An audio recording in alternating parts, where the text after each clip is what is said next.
on Google Chrome and I typed in Google Meeting and it says meet.google.com, real-time meetings using your browser.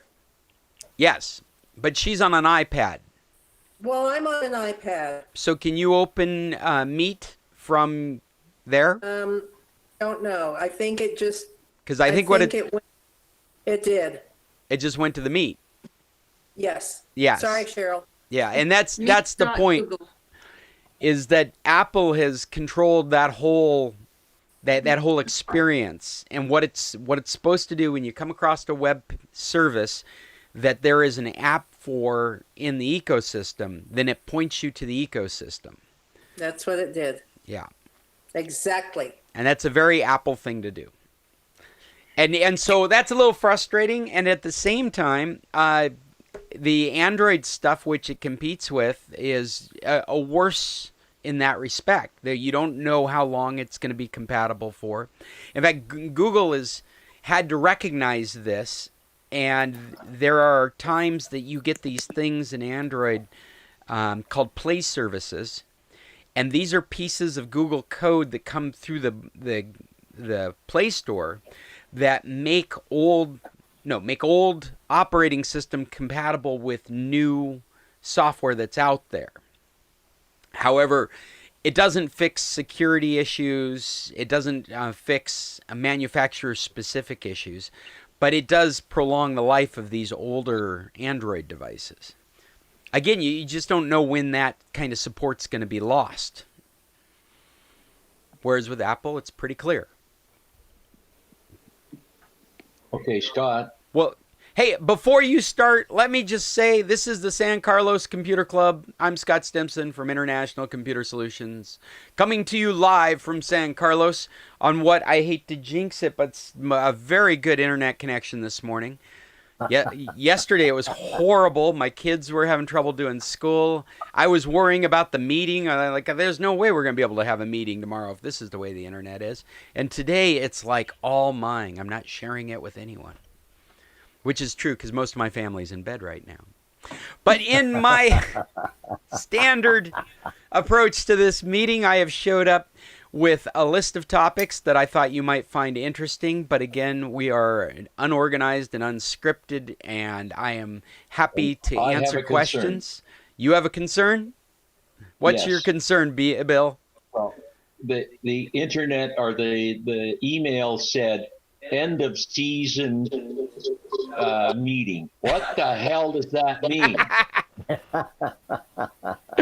Well, you know what? It's just a place marker. I don't know if you guys are aware, but this is the week I would come back from Alaska. And so we would start having our meetings the first Tuesday in October, which would be the first, what I would call the first meeting of my seasons. Right? And so we're in the 2019 to 2020 season of the San Carlos Computer Club. And I just decided to make a place marker at 52 meetings, since we never stopped having meetings because of this virtual format, and call our next Saturday's meeting episode 1 of season 2020-2021. So no concern. We'll have a meeting next week as well. If you'll be here, I'll be here. I was almost heartbroken. I don't think you should be heartbroken to see the 2019-2020 season come to an end. Come to an end, yes. Well, it would be. I'll answer that on about November the 5th. Yeah. Yeah, we'll see what happens. Or 6th or 7th. I believe that says a lot about where we are at the moment, since you're Canadian. I know more about your electoral system than I know about mine now. You probably know more about ours than a lot of our populace. I don't doubt that for a minute. But not to get political. Oh, go ahead, Mom. Mom's got to chime in. Well, yeah, I do. Where are you? Who knows more about our season than we do? Yes. I'm in Alberta, Canada. Oh, you won't let us in. I have no comments. I'm just sad that I can't get in. Well, you can get in as long as you're traveling from Alaska to the States and not stopping off in Banff for a holiday. I heard that you don't stop because everybody says, go on, go on. Well, there are people who have been fined and shown the border that have decided that maybe a little stop in Vancouver or in Banff would be okay, and they've been caught. $1,200, Yeah, I saw that which there. is like $100 to you guys. Yeah. I saw how they were closing the Alaskan loophole. Apparently, people saying they were going to Alaska were actually just going to Canadian national parks to vacation. Yes, exactly. And Well, it's weird. It's weird, yeah. Hey, on that note, how is travel back being planned for some of you folks right now? I think we're going another month where you're not going to be able to go into the United States, or you're not going to be able to go into the United States from Mexico. I think it's the same in Canada, isn't it? October 21st? Have you? I'm on my way down. I'll be crossing on the 17th. And you have, I mean, honestly, it's all token checking. Right. And besides, I'm a permanente, and I will have a copy of my phone bill printed out. Yeah, so that you definitely would get through if there's any question, but Right. everybody's getting through, and they're making Yeah. examples of very few people. I just want to be one of those very few.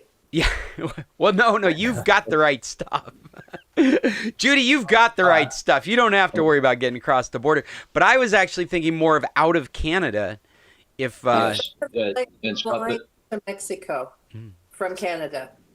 Say- but the main consideration is that we can't get health insurance until they take the travel advisories off.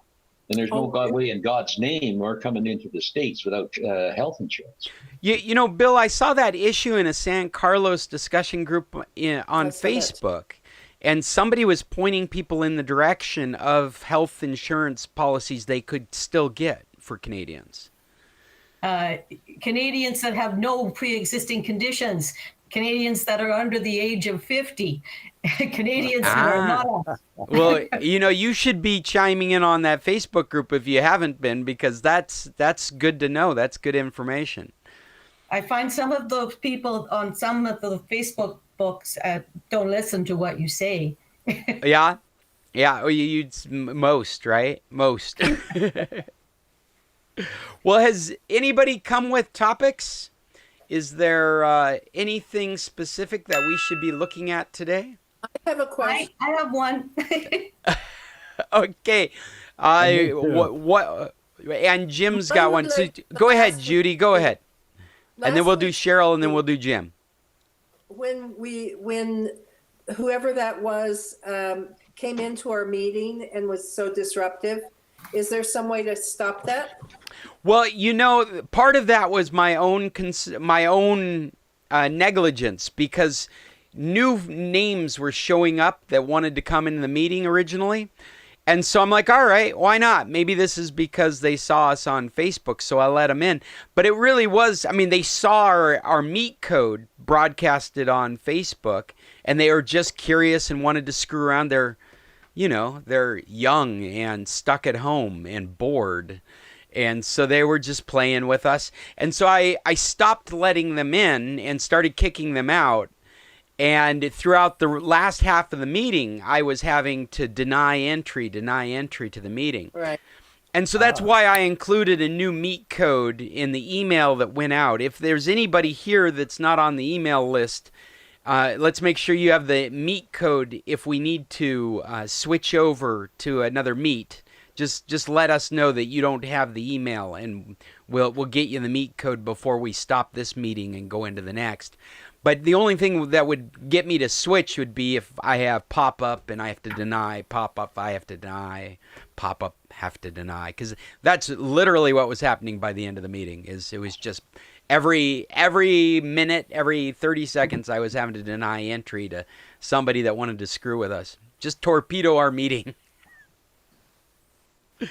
And consequently, I'm not putting it on Facebook Live this morning. I may try that experiment again in the future, but I figured let's just let it go away for a bit in case somebody's just thinking it's really funny to keep messing with us. Scott, going back to that last question of coming into Mexico, is it my understanding from listening to you that you have no problem coming from the United States into Mexico, but you do have a problem coming back from Mexico to the United States? Not if you're a U.S. citizen. If you're a U.S. citizen coming into the United States, you're considered essential travel no matter what you're doing. And so you will get into the United States. It's Mexicans. It's like my wife can't come to the United States right now. Because she's... Okay. Yeah.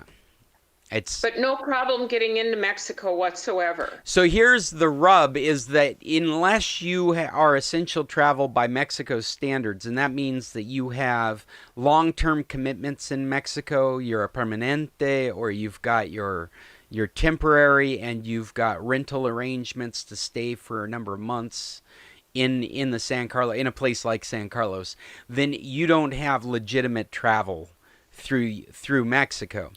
The thing is, though, just like everything in Mexico, they don't have the enforcement. And so people are just getting into Mexico. They just can't possibly enforce everything. And so occasionally they put a retén, and they start checking cars as they're coming in. But it's not a regular thing, and they don't check all the cars. They really do it more to just have an example and to show footage on the internet that they're stopping people from coming in. And so, honestly, you are taking a risk of getting caught up in something like that, but the risk is so light because the enforcement's so light. Okay, thank you. Yeah, you're welcome. Cheryl, you had a question you wanted to ask for the group. I'm sorry, did somebody else want to chime in on that? I heard. That was me. Oh yeah, Chester, did you have something to add? Yeah, from what I read on Viva is that there's no problem in getting the 6 month tourist visa, Yeah. Okay. and Thank especially if you get it online, it's kind of automatic.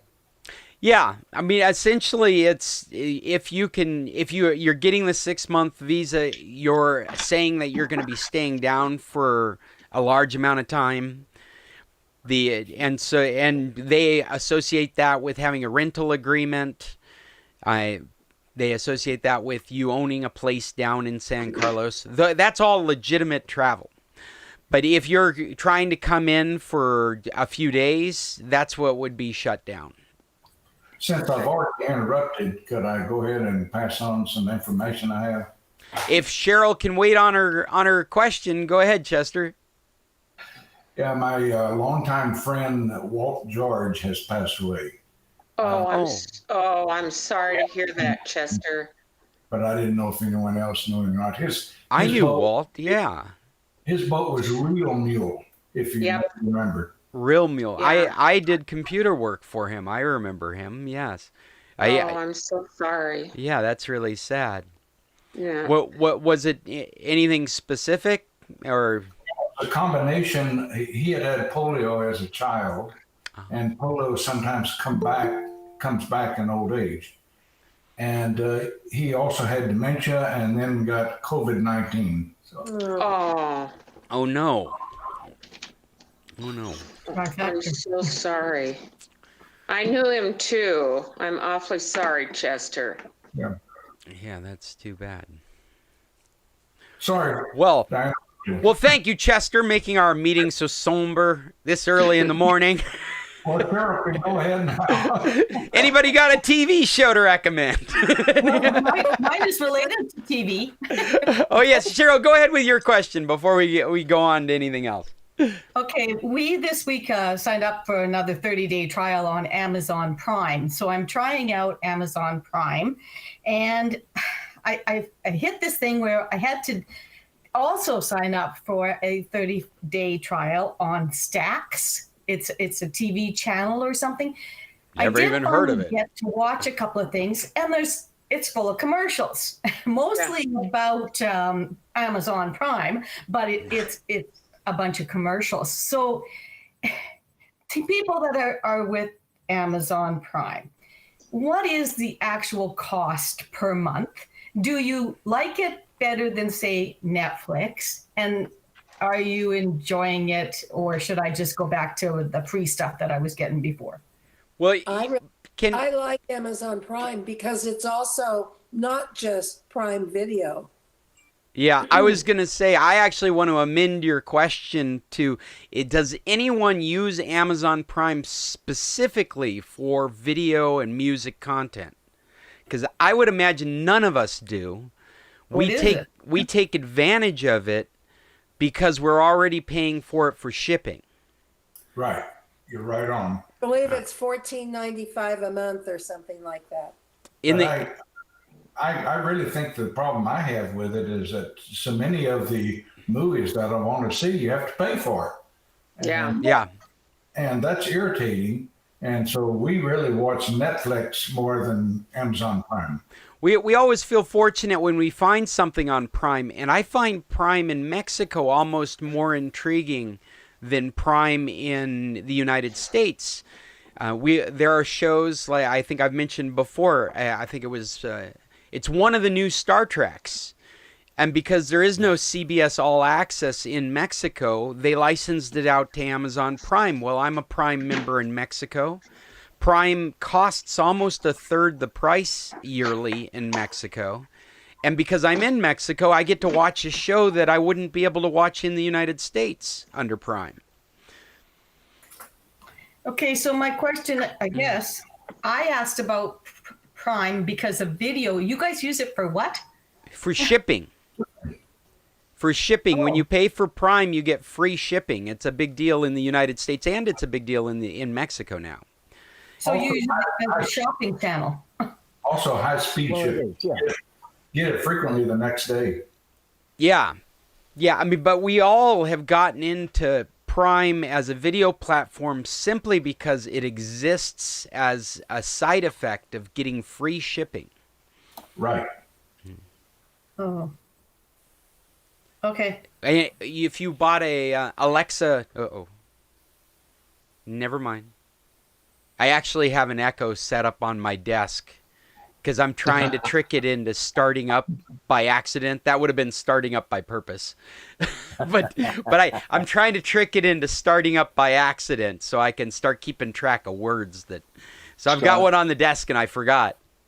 Yeah, Scott, we've been trying that. Like our Alexa sits here. I probably started it, but every once in a while she'll say something to us, and we cannot get it. We'll repeat the phrases we just used, and nothing works. You can't get it to go. I can't get it to go. I had an afternoon where my goal was to get it to go. I'm staring at it. I'm just saying all kinds of stuff. I'm talking to people throughout the day. And then I'm like, Alexa. Oh, wait, I did it again. Never mind. And then I couldn't get her to recognize me. And I had to say it 2 or 3 times. I'm like, what's happening with your algorithm? It like knew what I was trying to do. If you bought a smart speaker, an Echo smart speaker, then you might find yourself looking at how can I listen to music on it. And one of your options with Amazon is to get Prime with free shipping and have access to something like 8 million songs, or get the music subscription from Amazon, which is a bit more expensive. I think it's about $10 a month last time I looked at it, and have access to something like 80 million songs. And so a lot of people would look at that and go, well, Prime gives me free shipping and there's 8 million songs there. Maybe that's just enough, so I'll get Prime. Oh, okay. Yeah, but I believe, and I don't think there's a lot of people getting into Prime specifically for video. But another thing that they've done in Mexico is they recognize shipping isn't a big seller. I mean, it will be, but when you have a culture that doesn't do a lot of that kind of shopping, then you don't have a culture of people that are looking for free shipping. And so they separated the Prime Video service apart, and they offer that as its own price in Mexico. And so you can get Prime Video without shipping in Mexico. Is that actually offered in Canada? Now that I'm saying that out loud, I'm realizing maybe you're being offered that option. Maybe that's the reason for this question. Scott, I'm the one that signed it up. I just got an email that said, hey, someone want to sign up for a 30-day free trial. So I did. Not for any other reason than it was free, actually. Yeah, So, but Bill, does it give us free shipping on our Amazon account? absolutely. I didn't know that. Interesting. Yeah. I mean, it'd be interesting to see if Canada has a, you guys might just look at Prime. I think it's primevideo.com. Let me look at that. primevideo.com. You might look at that and see what that pricing is. Well, we don't want the Prime Video. I'm not enjoying. Oh, no. I understand. But at the same time, it depends on what's offered at what price. I mean, if it's insanely discounted, then maybe it's I don't know. I know you don't want it. I'm just curious if they're doing the same thing they're doing. In the United States, they're not. In the United States, you pay for shipping, you get free videos. In Mexico, you can do that, or you can just buy a video service from Amazon, and it's at a discounted price. And it's got to be a lot cheaper to be a consideration. I'm just now looking to see if there's any. And Cheryl, that's how they hook you, is with that free shipping. It's so easy. Like this morning, I just went in and ordered some dog toys. Yeah. Rather than go to the pet store and pick them out and buy them, I just ordered them. And they'll be on Monday. I get in these discussions with people all the time. It's like, if I could just go into town and grab the device and come back. I'm like, my attitude is, if I can just wait 2 weeks, I don't have to go anywhere. I'm here if I can just wait 2 days. Yeah. There's next day shipping in the States or same day shipping in the States. You can get an HDMI cable within 8 hours of ordering it in the United States. You live in a place like Phoenix, Tucson. What I find is that I go on Amazon, I find things I can't find in town. That happened yesterday. I was looking for a 4-gang light switch, and I found it on Amazon. I went to stores in town and couldn't find it. Well, during COVID, we ordered something, but we ordered it online from Costco, and Costco paid for the shipping. So I have never purchased anything on Amazon. Bill has, but I can put on one hand how many things I've ordered to be delivered to the home. Well, I'd count into the hundreds. Yeah, Me too. yeah, easily. In fact, I have to reorder stuff, and I've already ordered so much stuff that going through my order history becomes cumbersome. Going back page by page. I know I ordered it. When did I order it? 6 months ago? A year ago? Where is it? Another nice thing is kind of like Costco. It's just so easy to return something.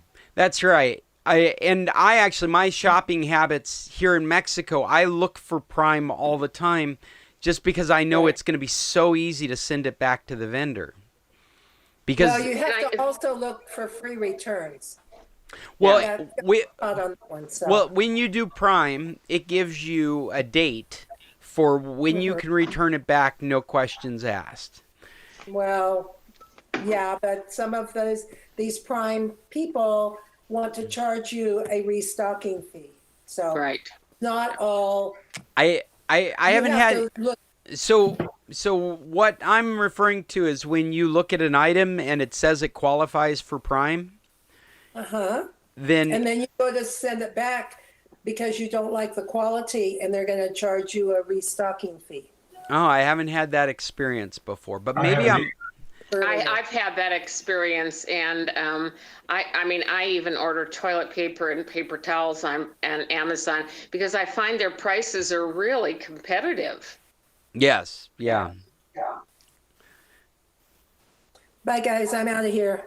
Next week. Bye. Bye, Judy. We'll miss Judy, you. take care. Actually, she's leaving before a topic that I brought to the table because of her. Maybe I'll save it for next week. The Did Cheryl get her question? yeah, I think that was Cheryl's question, right? Was Yes, but I think Jim was next. Jim? It's your turn. Okay, mine is a very simple question. It's been a long time since I've tried to hook up my computer to my television. Long time, and I've forgotten how to do it. I mean, I've got the HDMI cable attached to the computer, to a Windows PC computer, Okay. and to the TV, but it's saying no signal. I know there's just something I need to be doing in settings, but I don't know what it is. No, you're running Windows 10, right? Correct. Okay, so in Windows 10 and from Windows versions almost back to Windows XP. XP was the last Windows operating system where this was challenging for certain computers. But when you connect it, typically right off the bat, it starts mirroring your display. Now, if it's not mirroring your display, you may have it in a single display mode by default for some reason. It seems odd, but it might be that. In that case, what you can do is you can force it to mirror the display or to switch over to the display. I would choose mirror because what you might be dealing with is no signals going over there, and this is the easiest way to find out. That's what it says, no signal. Yeah. So if you hold down the Windows key on your keyboard, you have a Windows key typically to the right or the left of the space bar next to the Alt. You'd hold that down and press the letter P. Oh, okay. And that will bring up a I was trying to remember what P stood for. It stands for project. And so it'll bring in a menu column to the right of your screen. Let's do this. It'll bring this column to the right of the screen, and it'll give you options: PC screen only, duplicate, extend, second screen only. And I would just hit the duplicate, and that should, if for some reason, if it's defaulting when you plug it in to one screen, that should force it to mirror what's on your screen on the TV. Can I add something to that? Sure. Is that Stanley? Yes, it is. How you doing this Good morning? Stanley. Thank you. I have a Sony Smart TV, and I also have, HDMI to HDMI on the TV. Now, there is a choice of different HDMI connections on the TV itself. You might have as many as 2 or 3 different HDMI. So a no signal means you might be on the wrong HDMI connection for the TV. Thanks for that, Stanley. I did double check that, and I was on the correct HDMI port, just still getting that no signal message. So I'll check this, Scott. That I'm sure is what it was. If it doesn't work, then like Stanley said, that's one of the most common reasons. The other thing could be the HDMI cable has a problem. And then the most frustrating and least easy to deal with is there's something wrong with the video driver of your computer, and it's not recognizing that it has an HDMI port. It doesn't happen anywhere near as often as it used to, but I can imagine it's still happening where there's a specific kind of video card you're using and Windows is just throwing a generic video card driver in there and it doesn't recognize that you have an HDMI port. It just doesn't happen very often with Windows 10 anymore. No, in fact, that would probably mean there was something physically wrong with the video card. Understood. Yeah, but these things get messed up so easily that that's not where I go to immediately. I just assume everything's working and it's a glitch. It's Windows, it's a glitch. I'll try this and I'll report back next week. Oh, hey, and the other thing is that with these, I run 3 monitors on my desk hooked to the same computer. And when you set them up the way you want them set up, and you disconnect them physically. The Windows 10 typically will remember how they were set up last time. And that would explain why you've ended up in a state where there's no video signal even though you have the cable connected. Is because the last state you had it in was looking at that primary monitor, not the secondary monitor. And Windows is just doing what it's supposed to do. It's supposed to just remember the way you had it set before. If that's clear. And so this would force it to change its settings. I hope that's as easy as it is. Okay. Well, I'm sure it will be. All right. I hope. Any other topics, questions, tech news we need to know about? Recommendations for TV? I wasn't kidding. TV, books, anything? I didn't bring up. I did get to watch the first 3 episodes of Why Women Kill. It was one I was looking for, and I found it on that Amazon Prime Stack TV. And interesting little series.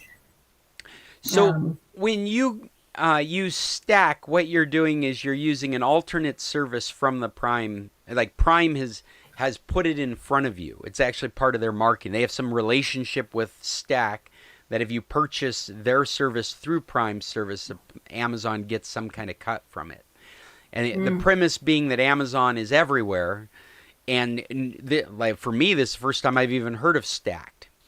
And a few weeks back, Judy's talking to us about Poldark, and we went to see if it was available from Amazon in Mexico, and it wasn't, but it was available through Acorn. And it was the first time I'd ever heard of Acorn as a streaming service. And so you can see that this model is actually fairly effective, because there are streaming services out there hosting content that if it wasn't for Prime, we wouldn't have been aware of it being available. Oh, so Cheryl, that was leading up to a question. Did you sign up for a Stack limited use service as well?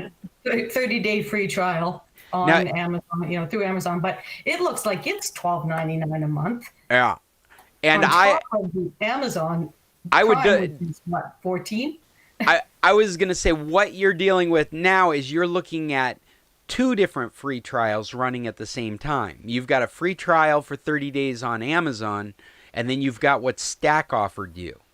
And what I've seen, I'm not familiar with Stack, but it seems like when I looked at Acorn, it was a 7-day free trial. Oh. And so I just mentioned that to make you aware that you're actually juggling 2 free trials at the same time. Yeah, and I got to make sure I cancel them before the date where they're going to start charging. Yes. That's Scott, I just looked at the free offer from Amazon. Yes. And it's $8 Canadian a month for Amazon Prime. $8 Canadian a month. What's that, like? Yep. 50 cents now? I Yeah, don't know what something that like costs. That's about $5 US. $5. So, and what was your Prime price with shipping and all that? That is it. That's Amazon Prime, $8 Canadian. Oh, really? Well, that's very reasonable. That's. I'll see your Mexican Prime and raise it 1 Canadian Prime. So well, the Mexican Prime. If I said it in dollars, I might have said it wrong. I think it's 499 pesos a year. Oh, there you go. Yeah, at least that was the price at startup. It may have gone up. About 35 Canadian. Yeah, it may have gone up. What does Prime in Mexico look like? Let me see. Seems like they did have a price increase. And the problem with this free shipping stuff is that has so much value to somebody that's shopping on the internet that you can almost just charge whatever. Like it's all just reasonably priced in that respect. Try Prime for 3 days. View more plans. Yeah, it is $8.99 a year. That's what I was thinking. They had gone up from that price. That was an introductory price. You can get it for 99 pesos a month Yeah, so that's like $5. Or you can get it for Like 7 Canadian. yeah, or you can get it for $8.99 a year, like 900. So it's like $45 for the year. Scott, Yes. on their little blurb here, it says we get the access to the Prime Video, but we also get free unlimited photo storage with Amazon Photos. Ah, now this is it seems like that is something else that's going on. In fact, if you have an Amazon device, you can set it up to be like a digital picture frame. So like if you get a Fire Stick and hook it up to your big screen TV, you can store your photos in Amazon Prime's cloud space and then project them up to this device you have. The Fire Stick. I have an Amazon Fire. Yeah, so you could use that to do like a slideshow in your living room. Yeah, there you go. Yeah. That's the one you bought at the computer club in San Carlos. I bought it from Big Jim. Oh, all right. Well, I know that I've looked at that. I've got a Fire Stick and I've got a Chromecast. And with the Chromecast, because I've been using Google Photos forever on my phone, the Chromecast really made it easy for me to take all the photos. Still, all the photos that I take, they go into, they get tagged. This is what I did, is I set up a folder that's friends and family, and then I tagged all the faces of people that my photos I would want to see in a digital picture frame. And then the Chromecast is pointing to that folder. And as I add more photos to my photo collection, their faces are scanned with facial recognition and recognized as friends and family. And then they pop up on the Chromecast screen we have in the bedroom. So I've got this like 27-inch or 30-inch TV set the Chromecast is casting into, and I turn it on during the day, and we get to see it flip through family photos. The Amazon, it was weird because I don't have any services that automatically bring my pictures over there. So I felt strange about picking up a bunch of pictures and moving them over to Amazon Photos. Cheryl, did you have a question? Oh, okay. So what they offer is an app where you can alternatively store your photos in Amazon Photos, and I've never explored doing that. Maybe if one of you has done stuff like that, you should chime in. Let us know how it worked for you. I just felt the friction of moving services. Like you've got an Apple device, you've already got photos in Apple's cloud storage. If you've got an Android device, it's very easy for you to already have photos in Google's cloud service. But if you want to take advantage of Amazon Photos at the moment, unless you have an Amazon tablet, there's no reason for you to be using their service for photos to begin with. So there's this friction getting into it. Except that what you just said, what Bill said, that it would be $7 Canadian per month is way cheaper than anything I'm looking at with Google storage or with iCloud storage. So since we have all three platforms in our house, I might have to look into this. If I can convolute the issue even more so, because you don't need a storage plan to store unlimited photos with Google Photos as long as you sacrifice the highest quality of those photos. So when you install the Google Photos app on your device and you commit to synchronizing your photos from that device to the cloud, you can either do it under a storage plan that you pay for monthly or yearly, and that would allow you to store the highest quality photos until you've filled up your storage. Whereas if you chose a lower quality storage, like they're intentionally downgrading the quality of your pictures, then you can do that limitlessly with Google's cloud storage. There's still a limit with that. There's still a limit to that, Scott. No, there isn't. It's actually one of the options. Unlimited storage of lower quality photos. It's part of their service. And you can do that without buying anything from Google. And that's one of the reasons I recommend having Google Photos on your mobile devices, because if you're not into a cloud backup, pictures, they are typically the most important thing to consumers. I mean, sure, you don't want to lose your notes, and it's inconvenient if your mail goes offline, but when it comes to carrying a device around that you're taking pictures with, that's typically the thing that's the most cumbersome to deal with. And just by having Photo installed, you don't have to pay for a service. All those pictures can be backed up to the cloud. Yes, Every Cheryl, time I I can. try to go to my Google Drive lately, I get this ad for G Suite. Yeah. And G Suite keeps blocking me from like this. Yeah. That's interesting. I wonder what they're marketing. If you should send me a screenshot or a picture of what's going on, because G Suite. It seems odd that they would be G Suite. G Suite I think of as being the business side of Google Drive and Google services. Well, yeah, it's got Google Meet, and you tell it whether you have just you, 2 to 9, how many employees. Yeah, it is for a business. Yeah, I But don't know why it would be marketing to you. You're not a corporation. Or... No, and it keeps bringing it up. I've hit it 3 times this morning on my iPad and on my computer, and I just want to get back to my. Okay, is Google Photos the same as my Google Drive?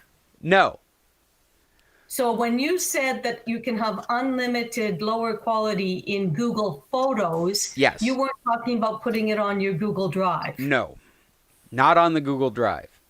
This So is a when- separate cloud space. Google Drive is a separate.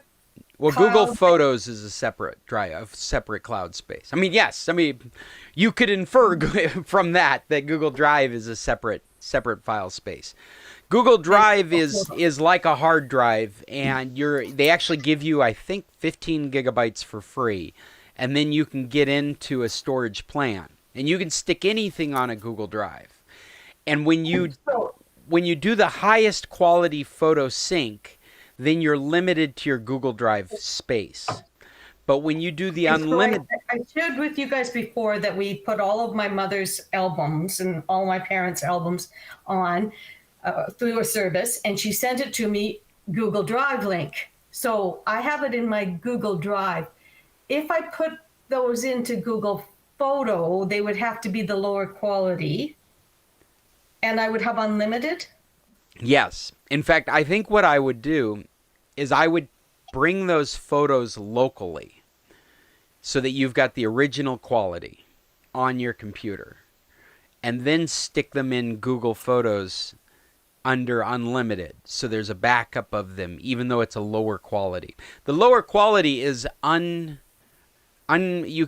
you just can't tell the difference. I mean, I'm not talking about photo professionals. Photo professionals have their own concerns when they back up photos, but I'm just talking about your consumer photos, pictures of the grandkids, and the quick shots of birthday parties and stuff like that. The lower quality version of those photos are bigger than any picture frame you might stick them in, bigger than any poster that you might make. I mean, they're very reasonable quality photos for going forward in the future. If you all of a sudden lost the high quality, you wouldn't be at any loss. You would still have that shoebox of photos that you've always had. The virtual shoebox of photos. But I would start by making sure what was being downgraded in quality was the highest version that you had to begin with. So I would pull them to a local source, and then I would allow that to sync with Google Photos at the unlimited sync. If that makes sense.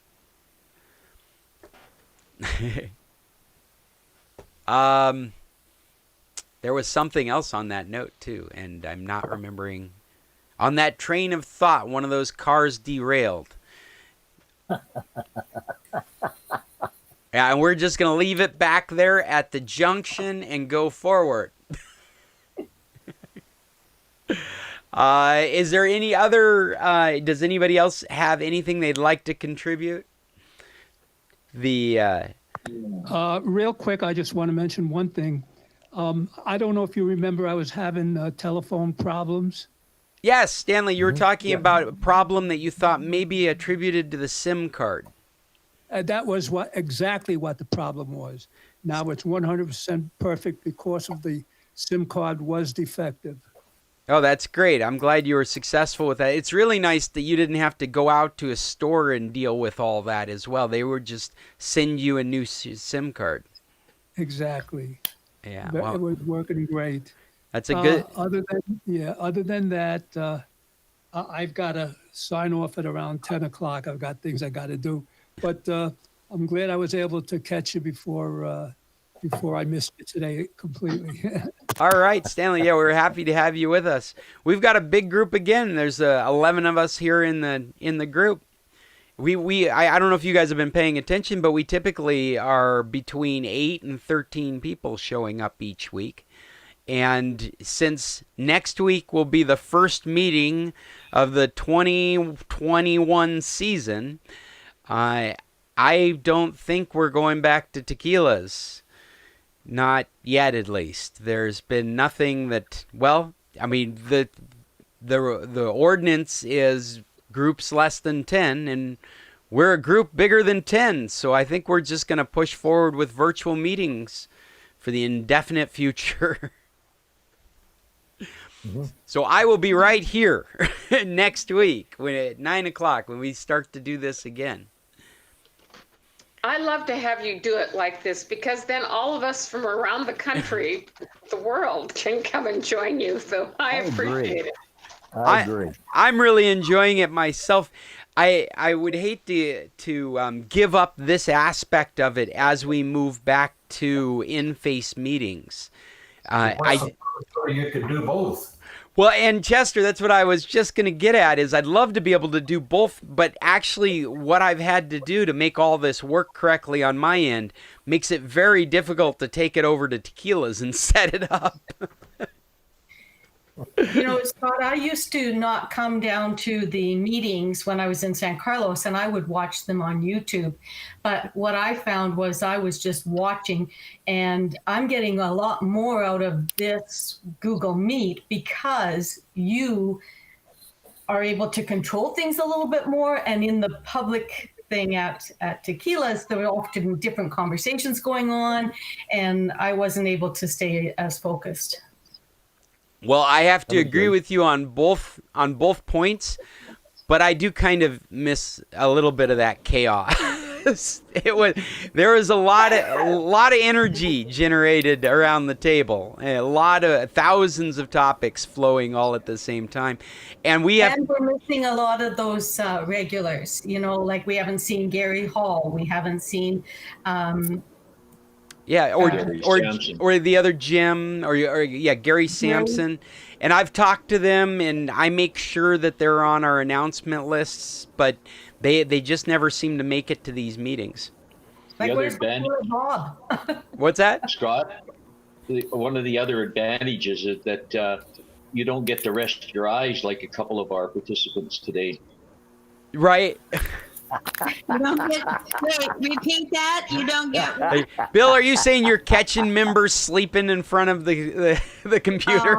Oh, they're just resting their eyes. Just resting the eyeballs. That's what my 15-year-old told me the other day when she was sliding out of her seat in her online class.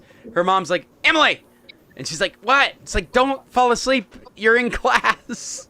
And Emily's like, I'm just resting my eyes. Scott, I do have something to along that line. Certainly. What do you got, Bill? Yesterday on the internet, I saw somewhere down in the States, the 13-year-old was online school. He's in online schooling. They caught a glimpse of his BB gun in his bedroom. And they expelled him from the online school. They suspended him.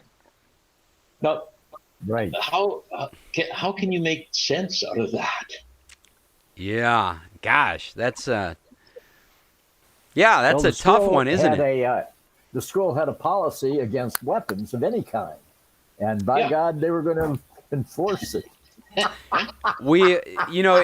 This online change in our culture has really spun up some really strange incidences. You heard about Well- the teacher that was decorating her virtual classroom, and she put up a Black Lives Matter flag and a rainbow flag representing the I'm going to say the acronym wrong now, aren't I? LBG. LGBT. Yeah, somebody say it correctly, please. But basically equality, right? The sexual equality. And she got chastised and threatened to lose her position, and she had to pull that stuff down. And she really, from what I read, it sounded like she was just trying to be culturally relevant with her kids, and this is what we're seeing right now. But yeah, it was considered inappropriate from her school. Scott, it leaves you to wonder, whether they sent the online security officer to handcuff this guy on the kid online and haul him away. Right. Well, it seems strange, but it is giving us, like, we're doing it to ourselves too. We're looking into the background, seeing what Chester's mirror looks like back there, and Mom's view behind her shoulder, and there's I heard another story about circulation going around where parents weren't supposed to be eavesdropping on their kids' classes. And I don't think that that's a general way that education is working, but the fact that there would be a class out there or a school out there that's saying, hey, this is supposed to be a classroom and parents are typically not invited into the classroom. You shouldn't be in your kid's class.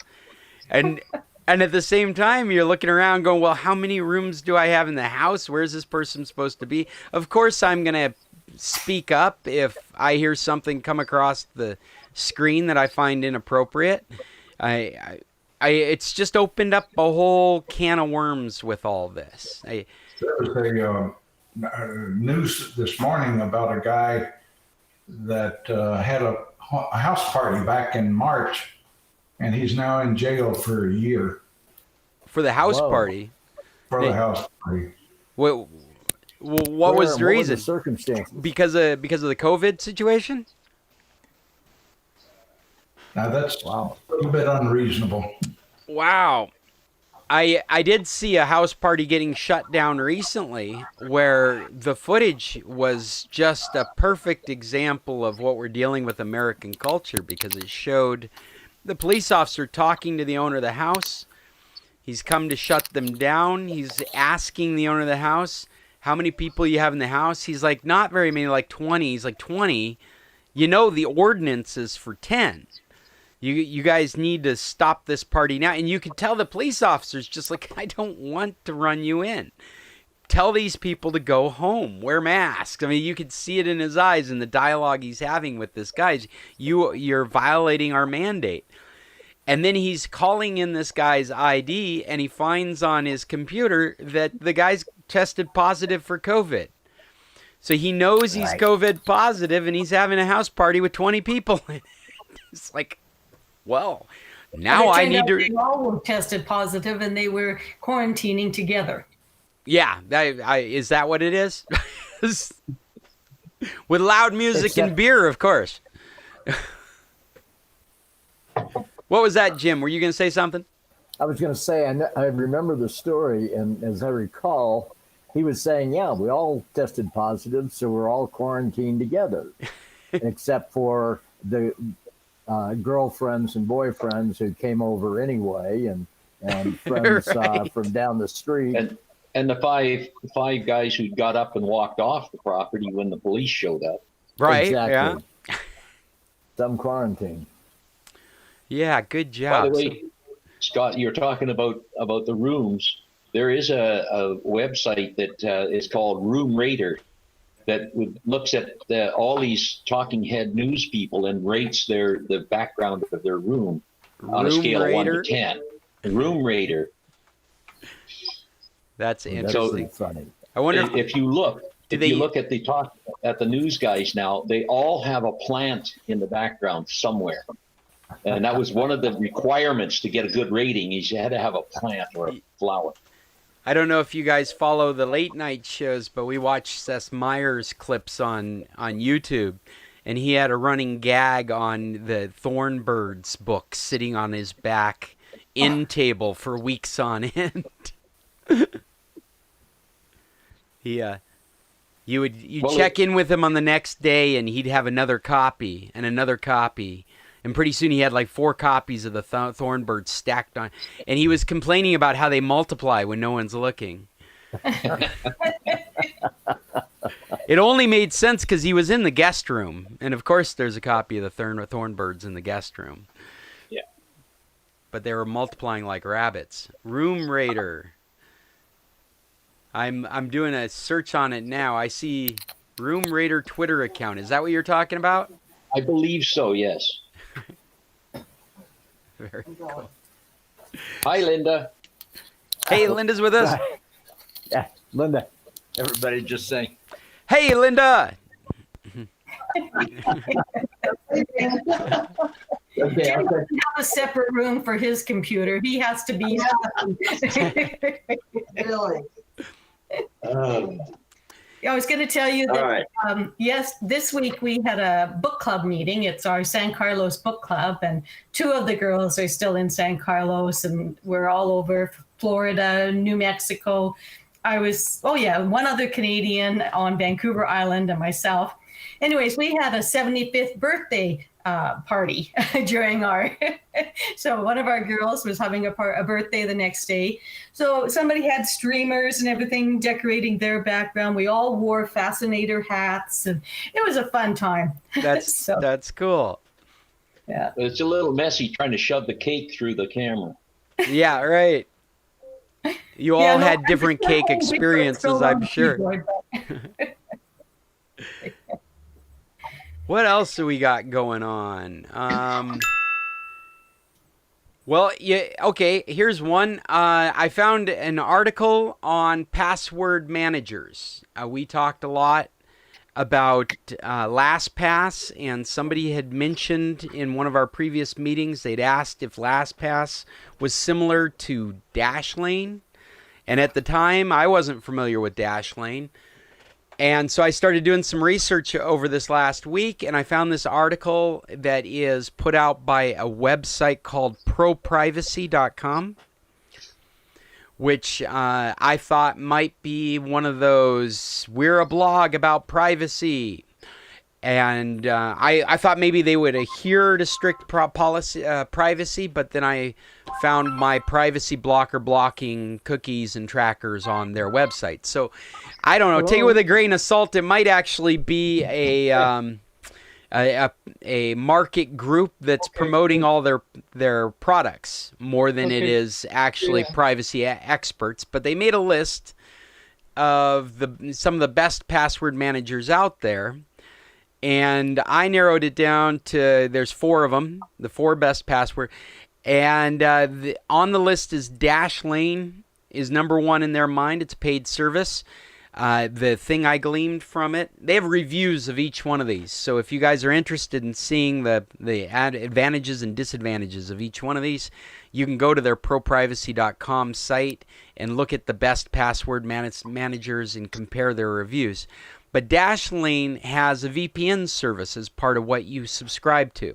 So it's a paid service. Everything's encrypted. They thought it was the best one they were looking at, and it had the bonus of providing a VPN if you needed it as well. There's 1Password. That's the number 1 with no space. 1Password with a capital P. And what was interesting about this, it offered a similar set of features as the kinds of things we've been talking about. However, they were impressed that Apple bought this software for all their employees. So right now in the Apple enterprise, their hundreds of thousands of employees are using 1Password as their password manager on their mobile devices and on their desktop computers. So their attitude was, we couldn't possibly vet this software any better than an organization like Apple could. So it's number 2 on our list. Anybody heard of RoboForm? Well, I was going to say RoboForm was the last one on this list. And I actually didn't type it on here. And RoboForm has the advantage of being in the market, one of the longest running ones in the market. They said it was a good one. It lacked some of the same features, and it was priced in the same price area, and it was actually the last one on their list as far if they were ranking them from number one. I'm going from number one down, and RoboForm was the last one on the list. But I have experience with RoboForm, and I always thought it was a decent password manager. NordPass is also on there. It's actually a new password manager to the market, but what they're selling is that they're from NordVPN, and they have a lot of experience with VPN security, and they've taken that reputation and they're using that to sell this idea of being a password manager. And part of their security package with VPN is this password manager as an add-on or as a separate service, just like their VPN. You can go to Nord and you can piecemeal the security features you want. And so this password manager is one of those asides you can add on to your security package. One of the things that was impressive about it was that it had very competitive pricing as a singular password manager. It was about $1 cheaper than the other two that I just mentioned, the Dashlane and the 1Password. So Nord has a high reputation for security in the VPN circles. They're using that to sell this password manager. And it's got a cheaper price tag than the top two that were mentioned on this list. And then LastPass is mentioned. And they mention a robust feature set. They mention a long time in the marketplace.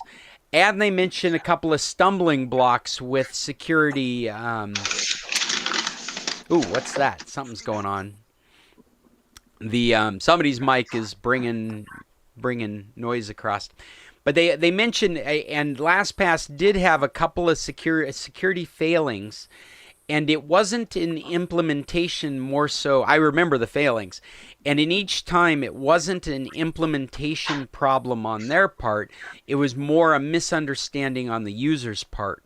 And so their way of rectifying those problems was to change their user interface to be much more straightforward so that these mistakes weren't being made.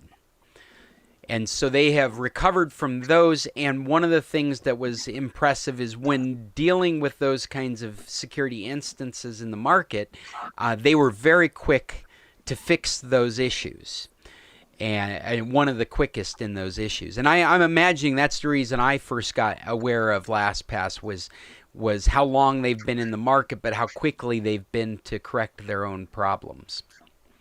And then RoboForm, and RoboForm's thrown in there as a well-liked, easy to use, a robust interface. They've had a long time working on the bells and whistles, the way an app works and looks like, and it's got a reasonable price as well. I've just blowing through this article, so you probably don't need to read it, but I will put a link to it because they have links to their reviews of each one of those products. So if you're narrowing in on a password manager you're interested in, then you could use this to find what they had to say about that one specifically. Now, you have to compare password managers. The reason we're talking about this is because I've talked a lot about LastPass, and Kathleen was interested in LastPass. There's some of you out there that are using LastPass and like it. I like it the more I use it, and I'm about 1.5 years into using it. But questions of there's a lot of the same features that are available in other software, and so we've talked about Apple's Keychain, and we've talked about web browsers like Chrome being able to store and fill out forms of information for you and store your passwords there. And so your needs you would want to compare to those kinds of things. One of the reasons I was doing some of this research is we had a question last week. Oh, hey, Judy's back. What, are you watching us on YouTube? Did you realize that I was talking about your topic? Because Judy's back, and I can't hear her because she's muted, but she's sporting a mask. And what I wanted to say is that I found that the keychain in the Apple devices do not store your passwords from Firefox. That is a separate password manager in Firefox. Right. And so I think what might be confusing is I think that your iCloud has the option, and iCloud has the option with all its developers to store certain things in it. And Firefox, I believe, allows you to store things like bookmarks in iCloud, and that makes it a little confusing. But where did it go? Where is the topic? I've lost my topic. There is. This is what I get for moving on to a topic without having it in front of me, because I don't see it anymore. But Apple Keychain, here it is. So there is a great article from Apple that's all about using the keychain, and I'll post that on today's meeting that you can go to. It's in the support.apple.com site, but it talks about how the keychain works and how it's synchronized across all the Apple devices. Great. Thank you. And then there is a syncing Firefox logins and history. And this is an article from Mozilla Support, and it explains how it uses Firefox's syncing system to keep the history of where you have been and your logins up to date on all your Firefox installations, whether it's mobile or whether it's on your desktop. And part of this is using Lockwise, and Lockwise is an app that Mozilla provides to do password management. Lockwise becomes a password manager that competes with all the ones that I was just talking about. And so Lockwise is a freely available way of storing your logins. They're encrypted and they're out in the cloud. And this is happening if you're using Firefox on your desktop. But if you need to get those passwords over to your mobile device, like a little black book, then you would look to install Lockwise as an app on those mobile devices. So now I have just given you way too much information on this topic, and I will make a point of making these links all available on our website. If you find that what you need is a virtual little black book for your passwords, which I've gone from I don't know if I really need it to I absolutely need it. It's become a utility that I stand behind, and I think you guys are all able to take advantage of it, and it adds a level of security that it didn't add before. I have a question. You have a second. Sure, Fred. Fred, and then Kathleen was going to say something. Go ahead, Fred. Yeah, I've been using LastPass for 2 years or more, and I recently moved, and LastPass is still putting my old address in and information, the old information. I'm wondering, how do you change that? Well, it would either be, there's a couple of different ways of changing information. We actually got into some of that on one of our prior meetings. What you would probably do is you would put that information in. In fact, Fred, that's such a great question. I should be giving you explicit advice how to do it, and I am not in a position to do that. On RoboForm, you have your own name, and if you click on your own name, you've got all those settings that you can change. I'm thinking that you should be able to find that information in the vault, similar to what Stanley's saying about RoboForm. Here we go, addresses. In LastPass, you will find a category in the, well, here, let me just, we've got such a great internet connection. Can you see this, or is that fuzzy? Fuzzy. It's fuzzy? Yeah. Let me switch to a presentation mode. Hold on a second here. Your entire screen. We want this screen. And share. There we go. So I'm looking at the LastPass vault right now.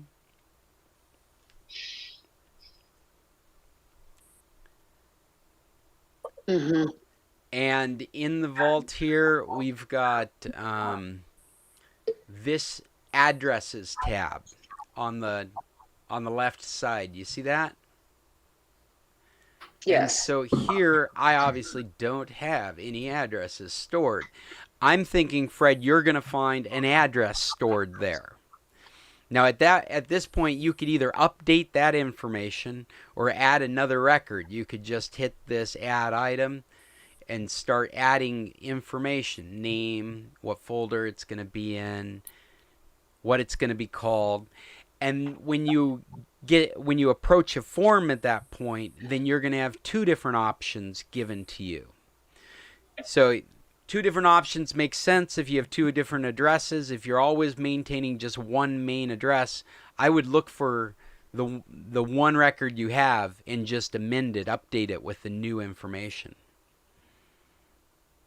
Scott, we had talked about the ability to print out LastPass, and I had not been able to figure that out. Have you been able to figure out how you can print out a copy and put it in your records somewhere? Yes. Okay, yes. Go ahead. To print it out, what you've got to do is you've got to export it. And let me find it again, because it was here. Okay. Let's see. I did this last week, specifically. This question. And now I've forgotten how to do it. Where was it? Account settings, maybe?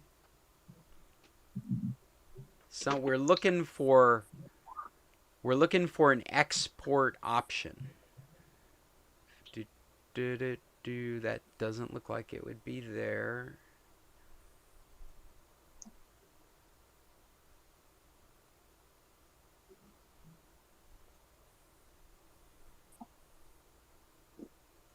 Oh my gosh. And I did it. I did it specifically so that I could see it work. And I remember finding it in some really easy place. Maybe I should look in the thumbnail app here.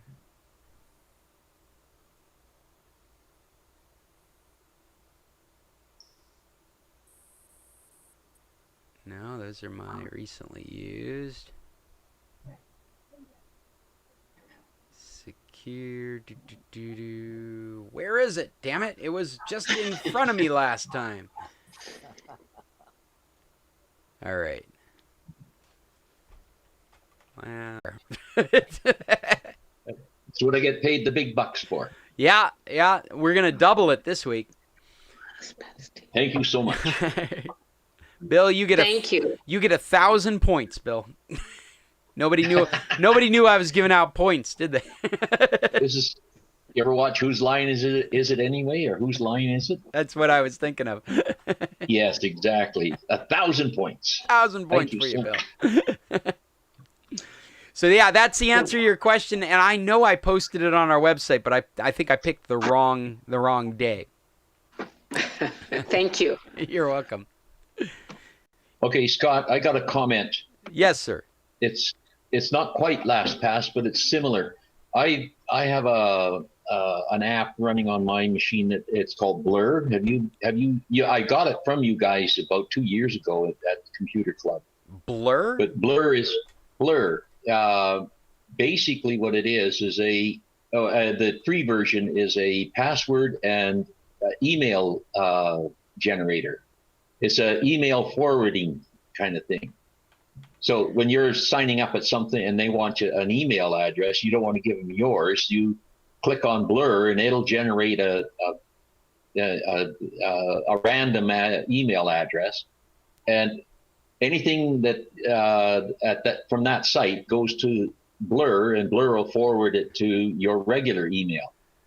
And if like a lot of these places, you go to unsubscribe and it's really hard. This one, you just go over there and you click on them and say disable, and they're gone. Interesting. So is this what we're talking about? This Abine, the online privacy company? Abine, yeah. And you go to the free version, and the paid version is interesting too. If you want to pay for something and you don't want to do it through PayPal, you can put money from your credit card into it, and they generate a temporary credit card for the exact amount, and that's the one you use, that credit card number. Oh, I've heard these are one-time credit card numbers. Yeah, they're throwaways. Yeah, that's very cool. That's in the paid side. I've never used that, but the email is very handy. I mean, I got hundreds of emails out there that are absolutely meaningless, and if they start to annoy me, start sending me stuff, I just go and disable them. That is awesome. This looks very cool. A lot of you see some features here that you might start, like this make a strong password that's definitely in LastPass. Yes. What is it? The anonymous email is an interesting feature. I wonder if we're going to see that pop up in things like Outlook.com in the future, where because right now you can create aliases with your Hotmail account or with your Microsoft Services account. So you could create an alias if you became accustomed to it. Truth is, I had to create an alias for something the other day, and it was a pain. But if Microsoft, if you're listening, if they were to make it a whole lot easier, it would be a perfect use of it, because you could enable an alias for a service you signed up for, and you could eliminate the alias the moment you didn't want to use that service anymore. Yeah, and then they're gone. And they're gone. Yeah, so it gives you kind of the same thing as Blur would. Yeah.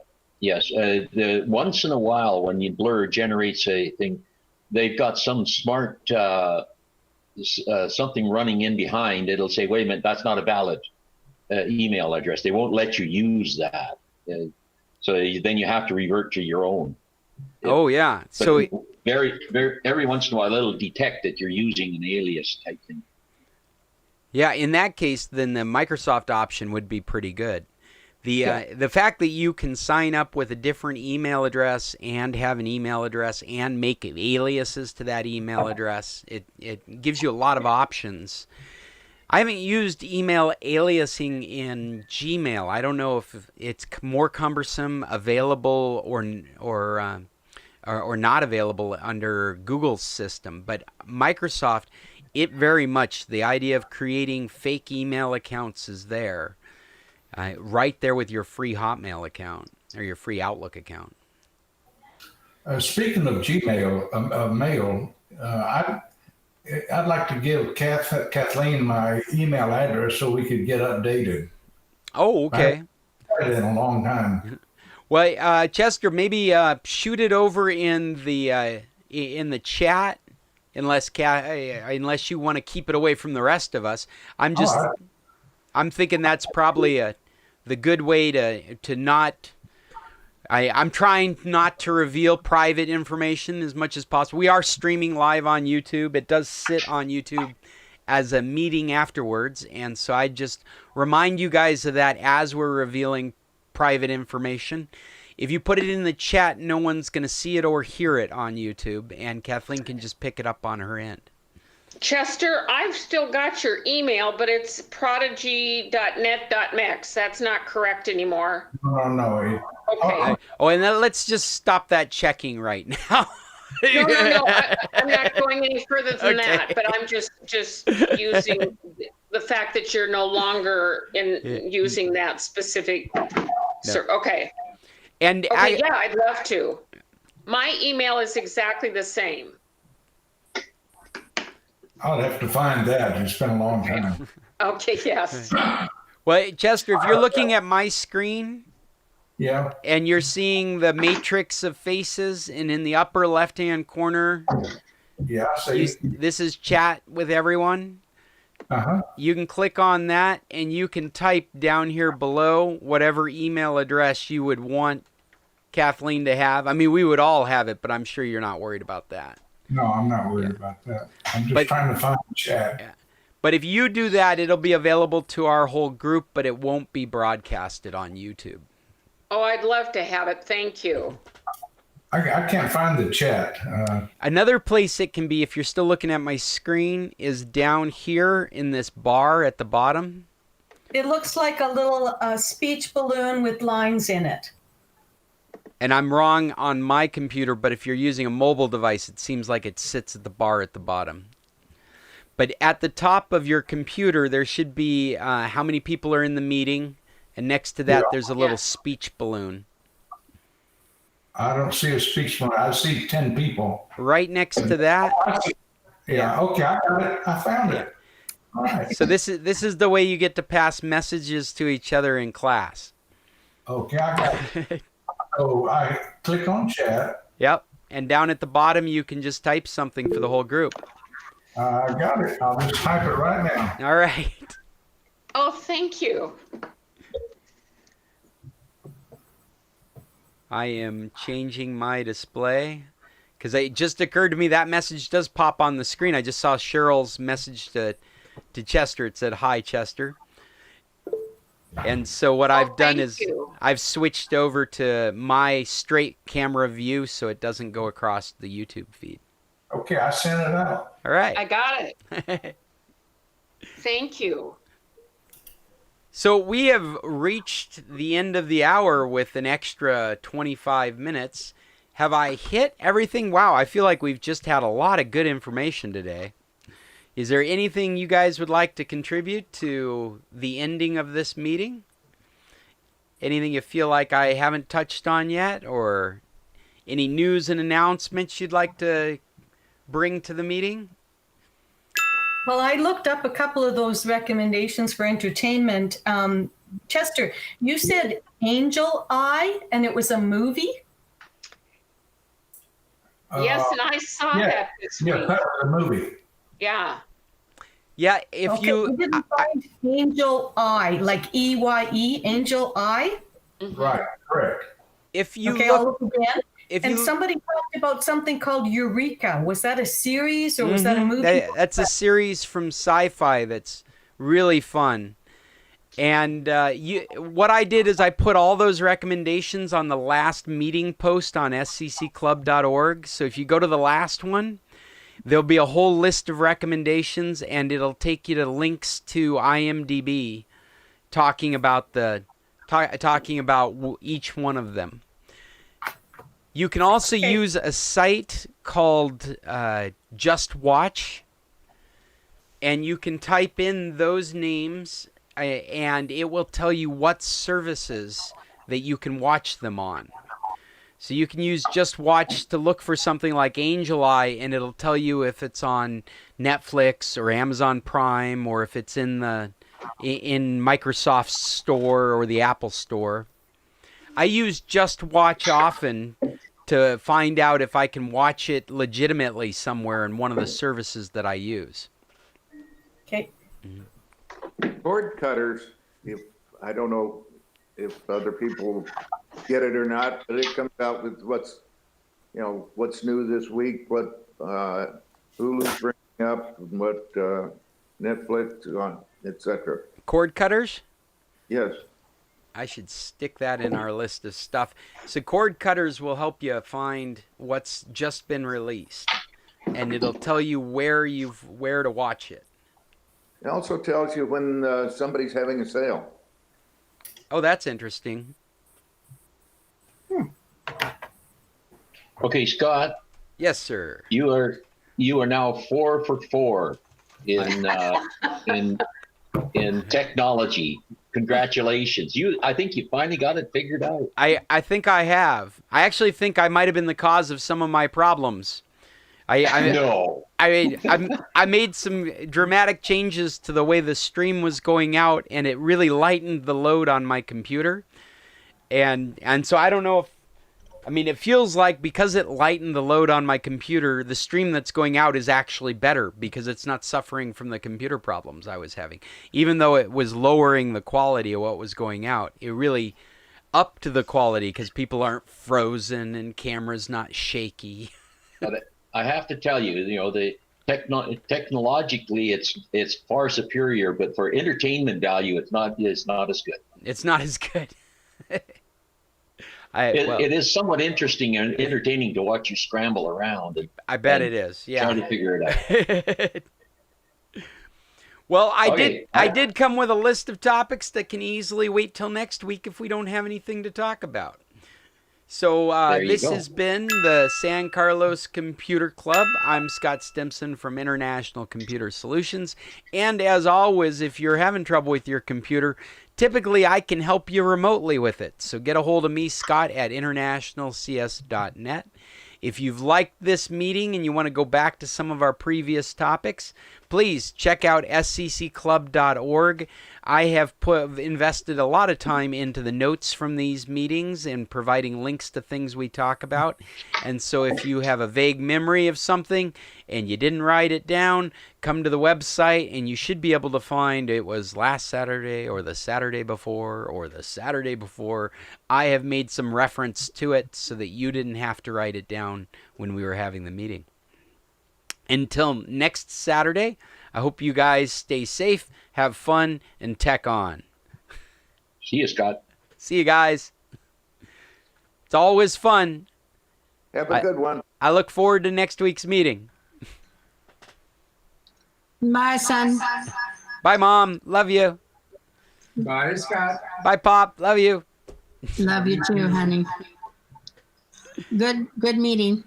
Oh, thank you. It felt like a great meeting. I really didn't have any internet problems on this end. You all came in very clear and easy to hear and very clear pictures. It went really well. It sure seemed to, yeah. Well, see you next week. Bye, Stanley. Oh, maybe he's already gone.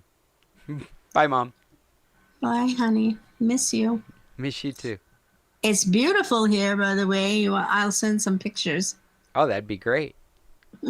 It's finally cooling down around here. Oh, that must be a relief. Yeah, I mean, it's like only 95 in the afternoon. How's the humidity? Miserable. Miserable. Uh-huh. I'm going to stop this recording.